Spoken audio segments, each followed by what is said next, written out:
അംഗനവാടിക്കാർക്കൊരു മന്ത്രി ഉണ്ടായിരിക്കുന്നു. ശരിക്കും പറഞ്ഞാൽ വീണ ജോർജ് എന്ന് പറഞ്ഞ മന്ത്രി തോറ്റമ്പണമേ തോറ്റ് തുന്നം പാടണമേ എന്ന് പ്രാഗി തീർത്തത് കേരളത്തിലെ ആശാ വർക്കേഴ്സും അംഗനവാടിക്കാരും എല്ലാം കൂടിയായിരിക്കും. കാരണം 8 രൂപ കൊടുത്തിട്ട് ബിരിയാണി ഉണ്ടാക്കണം. റേഷൻ അരിയിൽ ബിരിയാണി. ശരിക്കും പറഞ്ഞാൽ റേഷൻ അരിയിൽ ബിരിയാണിയൊക്കെ ഉണ്ടാക്കി കഴിക്കുക എന്ന് പറഞ്ഞാൽ ബിരിയാണിയൊക്കെ ഉണ്ടാക്കുമ്പോൾ അതിനകത്ത് ബിരിയാണി അരി ഉണ്ടാക്കണം. സാധാരണ അരിയിൽ പോലും ബിരിയാണി ആവുന്നത് എങ്ങനെയാണ്? ബിരിയാണിക്ക് ബിരിയാണി അരിയുണ്ട്. അത് നല്ല വില കൂടിയ ബസ്മതി അരിയൊക്കെ ആണെങ്കിൽ 200 രൂപ വരെ വിലയുള്ള അരിയുണ്ട് ഒരു കിലോയ്ക്ക്. പിന്നെ 150, 60 രൂപ വരെയുണ്ട്. 200 രൂപ മുതൽ 60 രൂപ വരെയാണ് ബിരിയാണി അരിയുടെ വില. ഏറ്റവും നല്ല നീളമുള്ള അരി ആണെങ്കിൽ 200 രൂപ. ബസ്മതി അരി ബിരിയാണി എന്ന് പറഞ്ഞാൽ 200 രൂപയാണ്. അപ്പോൾ പിന്നെ അതിനകത്ത് വെജിറ്റബിൾസ് ഇടണം, പിന്നെ അതിനകത്ത് മുട്ട ഇടണം, ഇങ്ങനെ പിന്നെ ഒരുപാട് സാധനങ്ങൾ ചേർക്കണം. ആ പാചകം ചെയ്യുന്നുണ്ടെങ്കിലും അതിന് പാത്രവും ഒരുപാട്. ഇതൊന്നും നോക്കാതെ ഏതോ ഒരു കുട്ടി ഒരു റീൽ ചെയ്തു, ആൻറ്റി ബിരിയാണി വേണമെന്ന് കണ്ട് പറഞ്ഞു. അപ്പോൾ ശരി മോനെ എന്ന് പറഞ്ഞാൽ അവനൊരു ചോക്ലേറ്റ് വാങ്ങിച്ച് കൊടുക്കാതെ, അല്ലെങ്കിൽ അവനൊരു 5 സ്റ്റാർ വാങ്ങിച്ച് കൊടുക്കാതെ, അതിന് പകരം യാതൊരു തത്വദിശയുമില്ലാതെ യാതൊരു തയ്യാറെടുപ്പുമില്ലാതെ അംഗനവാടി വർക്കർമാരെ ഹെൽപ്പർമാരെ കണ്ണീരലിയിച്ചുകൊണ്ട് ബിരിയാണി പരിപാടി നടത്തി. നമ്മൾ അതിനെതിരെ വീഡിയോ ഒക്കെ ചെയ്തിരുന്നു. വലിയ റീച്ചായ വീഡിയോ ആണ്. പക്ഷേ നമ്മളൊരു ഭരണാധികാരി അല്ലെങ്കിൽ ഒരു ഭരണ സംവിധാനം അങ്ങനെ തീരുമാനിച്ചാൽ പിന്നെ നമ്മൾ എന്ത് വീഡിയോ ചെയ്തിട്ടും കാര്യമില്ല. നമ്മൾ ഒരുപാട് പത്രത്തിലൊക്കെ നമ്മൾ പ്രസ്താവനയൊക്കെ കൊടുത്തായിരുന്നു. അതിനെതിരെ വലിയ ഒരു പ്രതിഷേധം ഉയർത്തിക്കൊണ്ടുവന്നു. പക്ഷേ അത് നടന്നില്ല. അപ്പോൾ അത് വീണ്ടും വലിയ പരിശീലനമൊക്കെ നടത്തി കളഞ്ഞു. 10ഉം 30ഉം വർഷമായി ജോലി ചെയ്യുന്ന 50 വയസ്സിനൊക്കെ മുകളിലുള്ള അമ്മമാർ വരെ വന്ന് ബിരിയാണി ഉണ്ടാക്കാൻ പഠിക്കുന്ന രീതിയിലേക്ക് പോയി. എന്തൊരു മോശമായിരുന്നു, എന്തൊരു പരിഹാസ്യമായ പരിപാടിയായിരുന്നു.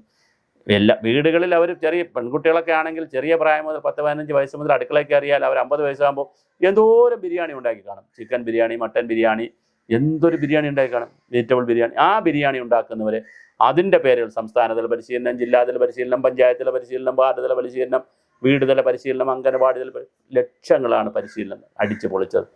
എന്നിട്ട് വല്ലതും നടന്നോ? കുട്ടികൾ വല്ലതും കഴിക്കുന്നുണ്ടോ? ഈ റേഷൻ അരി ഉണ്ടാക്കി കൊടുത്താൽ വലിയ ദുരന്തമാണ് ഉണ്ടായത്.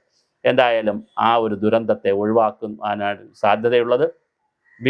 ബിന്ദു കൃഷ്ണ മന്ത്രിയായതിനു ശേഷം അവർ നല്ല LLM കാരിയാണ്, നല്ല വിവരമുള്ള വിദ്യാഭ്യാസമുള്ളവരാണ്, നല്ല വിനയമുള്ളവരാണ്. രാഷ്ട്രീയത്തിൽ വിനയമുള്ള ഒരു വനിതയാണ്. നമ്മൾ പലപ്പോഴും ശ്രദ്ധിച്ചിട്ടുണ്ട്. ഒരു അഹങ്കാരവുമില്ലാത്ത വളരെ വിനയമുള്ള ഒരു വനിതയാണ് ഈ ബിന്ദു കൃഷ്ണ. മാത്രമല്ല കൊല്ലത്ത് പുരുഷ കേസരികളെ കൂടെ, അവരെക്കുറിച്ച് അങ്ങനെ വേണം പറയാൻ, പുരുഷ കേസരികളെ കൂടെ ഫൈറ്റ് ചെയ്ത് DCC പ്രസിഡൻ്റായി.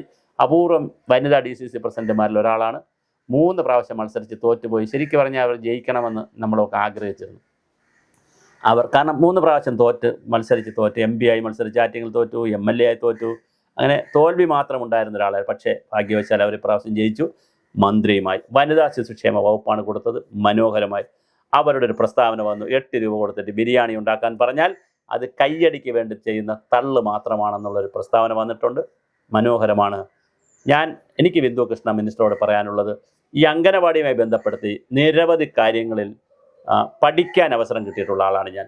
50 വർഷമായി അംഗനവാടികൾ വന്നിട്ട് നാളിതുവരെ അവരുടെ സേവന വേതന വ്യവസ്ഥകളെക്കുറിച്ച് യാതൊരു കൺസേണും ഇല്ലാതെയാണ് പോകുന്നത്. ആശാ വർക്കേഴ്സ് ഇപ്പോൾ സമരം ചെയ്തപ്പോൾ അവർക്ക് 3000 കൂട്ടി കൊടുത്തു. അത് വേറൊരു അറ്റൻഷനായി സമൂഹത്തിൽ നിൽക്കുന്നുണ്ട്.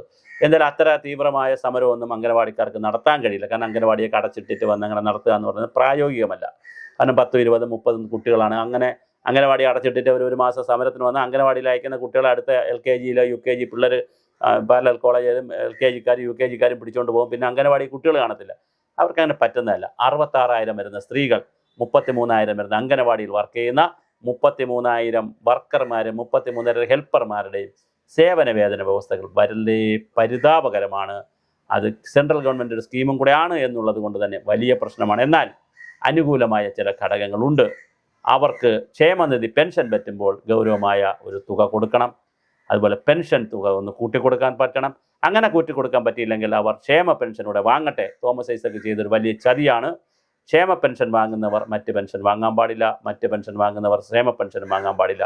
ഈ ചതി ഒഴിവാക്കി കൊടുത്ത് അവർ 1500 രൂപയാണ് ഇപ്പോൾ ഒരു ഹെൽപ്പർക്ക് കിട്ടുന്ന ക്ഷേമനിധി പെൻഷൻ. അതേസമയം 3000 രൂപ സാമൂഹ്യക്ഷേമ പെൻഷൻ കിട്ടും. ആ സാമൂഹ്യക്ഷേമ പെൻഷൻ കൂടി സമ്പൂർണ്ണമായി വാങ്ങാനുള്ളൊരു അവസരം കുറച്ച് ആളുകളല്ലേ ഉള്ളൂ പെൻഷൻ പറ്റിയവർ, ഒരവസരം കൊടുക്കണം. അതുപോലെ തന്നെ വർക്ക് ചെയ്യുന്നവരുടെ ESI ആനുകൂല്യങ്ങൾ, EPF ആനുകൂല്യങ്ങൾ പോലുള്ള ആനുകൂല്യങ്ങൾ കൊടുക്കാൻ നോക്കുക. അവരുടെ ഗ്രാറ്റുവിറ്റി വലിയൊരു വിഷയമാണ്. സുപ്രീം കോടതിയിൽ ഒരു വിധിയുണ്ട് അവർക്ക് ഗ്രാറ്റുവിറ്റി കൊടുക്കണമെന്ന് പറഞ്ഞ്. അത് കേരളത്തിന് വന്ന വിധിയല്ല, ബംഗാളിൽ നിന്ന് പോയ കേസുമായി ബന്ധപ്പെട്ട വിധിയാണ്. പക്ഷേ വേണമെങ്കിൽ അത് രാജ്യത്ത് മുഴുവൻ നടപ്പിലാക്കാൻ പറ്റും. ആ ഒരു വിധി വന്നിട്ടുണ്ട്, അതും നടപ്പിലാക്കുന്നതിനെക്കുറിച്ച് ആലോചിക്കുക. അപ്പോൾ ഇതെല്ലാം കൂടി ചേർത്ത് നല്ലൊരു പഠന സമിതിയെ വയ്ക്കുക. ഞാനും കൂടി സഹായിക്കാം. അതിനകത്ത് ഞാൻ ഈ രംഗത്ത് പഠിച്ചിട്ടുള്ള ആളെന്നുള്ള നിലയിൽ സഹായിക്കാൻ തയ്യാറാണ്. നമുക്ക് വേണ്ടത് 3 വയസ്സ് മുതൽ 5 വയസ്സ് വരെയുള്ള കുട്ടികളെ പഠിപ്പിക്കുന്ന സ്ഥാപനം എന്നുള്ള നിലയിൽ പഠിപ്പിക്കുക. മീൻസ് അവരുടെ സ്വഭാവ രൂപീകരണവും അവരുടെ കായികമായിട്ടും ശാരീരികമായിട്ടും മാനസികമായിട്ടുള്ള വളർച്ചയ്ക്ക് സഹായിക്കുന്ന ഒരു സ്ഥാപനം എന്നുള്ള നിലയിൽ ശിശു സൗഹൃദമായ അംഗനവാടികൾ എങ്ങനെ ഉണ്ടാക്കാം. അത് വളരെ മനോഹരമായ ക്യാമ്പസ് വേണം. എവിടെയെങ്കിലും പലയിടത്തും നോക്കുമ്പോൾ തട്ടിൻ്റെ മുകളിൽ 2ാം നിലയിൽ കോഴിക്കൂടിനടുത്ത് അല്ലെങ്കിൽ പട്ടിക്കൂടിൻ്റെ അടുത്ത് അങ്ങനെ വളരെ വളരെ വികലമായ ഒരുപാട് അംഗനവാടികളുണ്ട്. അതെല്ലാം കൂടെ മാറ്റി മനോഹരമായ ശിശു സൗഹൃദമായ അംഗനവാടികൾ ഘട്ടം ഘട്ടമായി കേരളത്തിൽ 33,000 അംഗനവാടികളെയും മാറ്റുന്ന രീതിയിലേക്കുള്ള പഠനം നടക്കണം. അതിനുള്ള പ്രവർത്തനങ്ങൾ നടക്കണം. പഞ്ചായത്തിൻ്റെ പണമുണ്ട്, MLA ഫണ്ടുണ്ട്, MP ഫണ്ടുണ്ട്. അതിന് പുറമെ ഒരുപാട് CSR ഫണ്ട് മൊബിലൈസ് ചെയ്യാൻ പറ്റും. നാട്ടിൽ നിന്ന് പിരിവെടുക്കാൻ വരെ പറ്റും. പിരിവെടുക്കണം. കാരണം ജനങ്ങളിൽ നിന്ന് പണം മേടിക്കണമെന്നാണ് ഞാൻ പറയുന്നത്. പിരിവെടുത്തെങ്കിലും എല്ലാ അംഗനവാടികളെയും ഘട്ടം ഘട്ടമായി ശിശു സൗഹൃദമാക്കണം. അവരുടെ സേവന വേതന വ്യവസ്ഥകൾ അവർക്ക് പുതുക്കി കൊടുക്കണം. ESI EPF ഉള്ള ആനുകൂല്യങ്ങൾ കൊടുക്കണം.